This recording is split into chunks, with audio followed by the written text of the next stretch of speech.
So I joined the Royal Marines 2005 at the age of 17, and I can't say nothing more than I loved every minute of it, and if I could do it again, I really would. My tours of Afghanistan, I served with Armoured Support Group. We worked for a vehicle called Viking. My memories of the day was leaving our previous position. I remember having a sickening feeling in my stomach. And then shortly after that was the biggest bang I've ever heard. I sustained complex fractures sort of from the knees down and 25% burns and breaks over the various other parts of the body. My next memory is waking up the next day in Selly Oak Hospital. Then I remember the day I see the burns, and I knew that life was never, I was a 20-year-old and life was never going to be the same again. There was low points, lots of low points, and the constant questions in your head of, how good are my legs going to be? What am I going to do with my life? And all the dreams and aspirations that I had, are they still going to be achievable?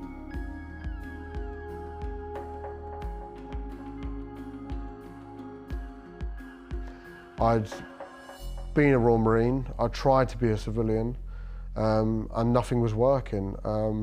I lacked direction, I didn't trust my own decision making anymore, and this is where I rung Jim.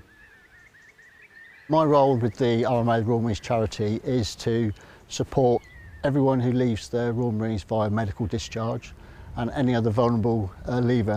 He was able to give me that boost and that reminder of, you're a bootneck, this is what you're about, where you come from. Getting in touch with Jim, it really enabled me to sort of rekindle some of the skills that I previously had and bring a bit of self-control back into my own life and planning. And it was, whilst researching the gas and oil industry, I come across Wings to Warriors. They invited me up for my interview process, and then I underwent their training course.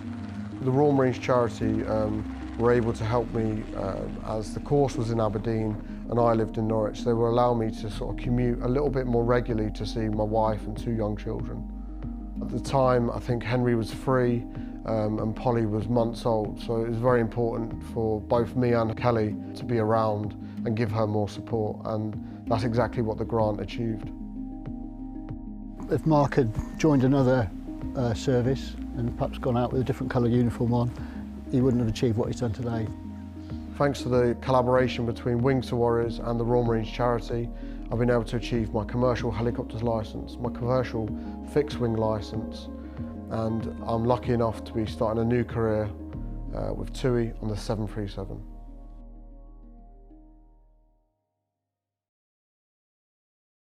One big thing that got to me was that because I had my burns, I was segregated in a single room for the majority of my 3-month stay. And with me coming from working in sort of close-knit teams, me now constantly on my own, surrounded by my own thoughts, sort of really started getting to me in hospital. And when the cleaner left the TV remote over the other side of the room, when you can't get out of bed,